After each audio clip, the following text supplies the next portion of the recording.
At the Golden Valley Ranch, the day was drawing to what should have been a peaceful close. But Thunder, a majestic 23-year-old American quarter horse, knew something was terribly wrong. Sarah Mitchell, the ranch's owner of 15 years, watched with growing concern as Thunder paced the fence line of the corral. His iron-gray coat darkened with sweat despite the cooling evening air. His hooves struck the dusty ground with an urgency she'd never seen in all their years together, each impact sending small clouds of ochre dust spiraling into the twilight. The sound echoed across the ranch yard like a drumbeat of distress, drawing her attention away from the evening feed she'd been preparing. "Easy there, old friend," Sarah called out, her voice carrying the gentle authority that came from years of working with horses. But Thunder's behavior only intensified. His muscular frame, still impressive despite his advanced age, tensed with each movement.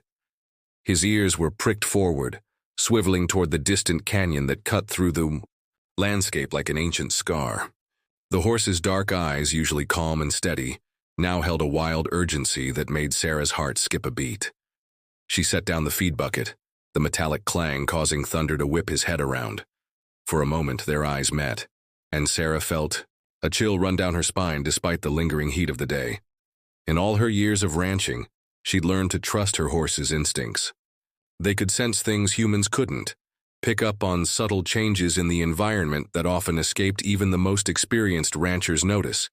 And right now, Thunder was trying desperately to tell her something. As she approached the corral, Thunder's whinnying grew more insistent. It wasn't the usual greeting he gave when expecting his evening meal or hoping for an extra treat. This was different, a sound filled with anxiety and determination. He would pace to the eastern fence, the one facing toward Shadow Canyon, then return to Sarah, his movements becoming more agitated with each cycle.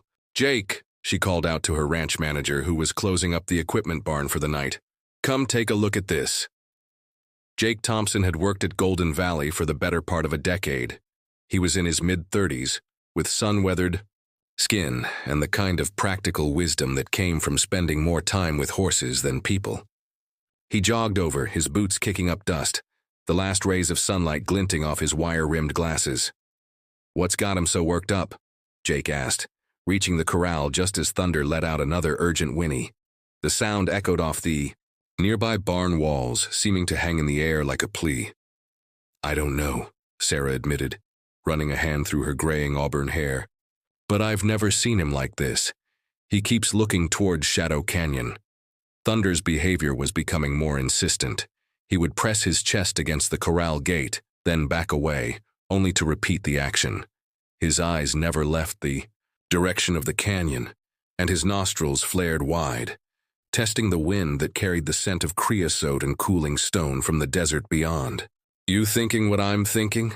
Jake asked, already moving to unlock the corral gate. Sarah nodded, her lips pressed into a thin line of determination. "Something's wrong out there, and he wants us to follow him." The decision was made in that moment, born of years of experience and trust in the intuition of both horses and humans. Jake quickly gathered their emergency gear, flashlights, first aid kit, water, and basic rescue equipment. They'd learned long ago that it was better to be over-prepared in the unforgiving Arizona wilderness. Sarah retrieved Thunder's bridle, but the horse was already waiting at the gate, his whole body vibrating with barely contained energy.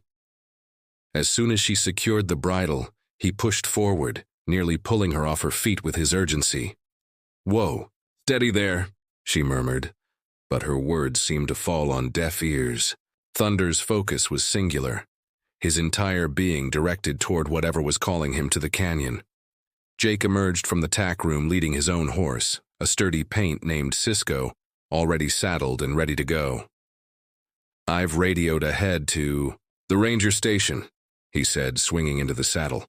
"Told them we might need backup. They've got people on standby."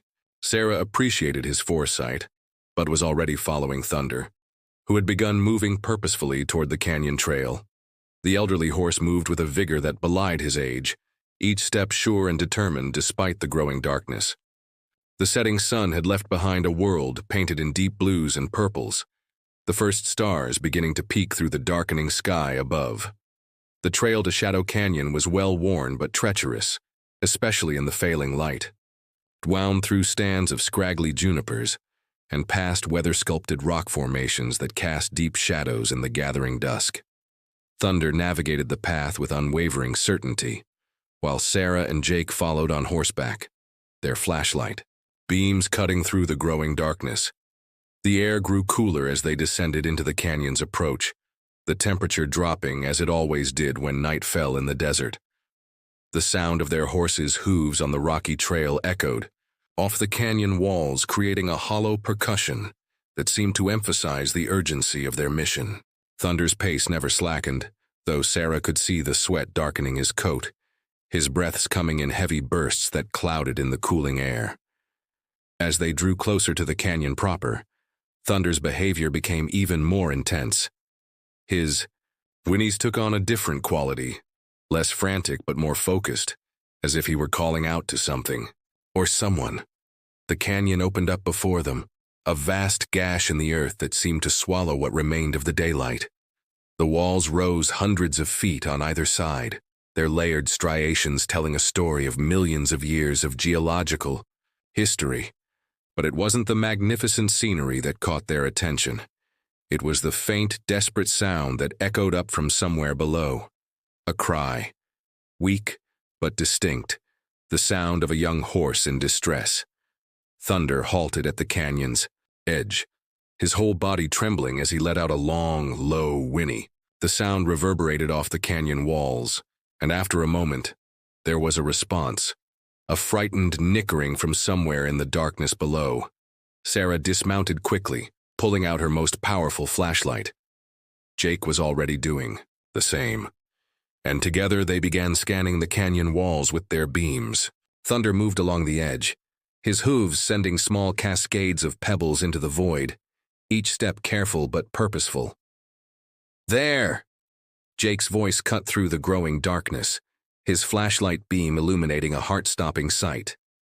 About 60 feet down the canyon wall, on a narrow ledge barely wide enough to hold it, stood a young foal.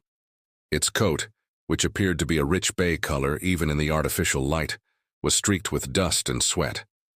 The animal was trembling visibly, its legs splayed for balance on the precarious perch. Sarah's breath caught in her throat. The ledge was part of a series of natural shelves that ran along the canyon wall, but this one was isolated, no clear path up or down. The foal must have fallen from one of the upper trails, incredibly lucky to have landed on this tiny sanctuary, instead of plummeting to the canyon floor hundreds of feet below. Thunder's behavior now made perfect sense. Somehow he had known. Whether he had heard the foal's cries from the ranch or sensed its distress in some other way, he had known it needed help and had been determined to lead them to it.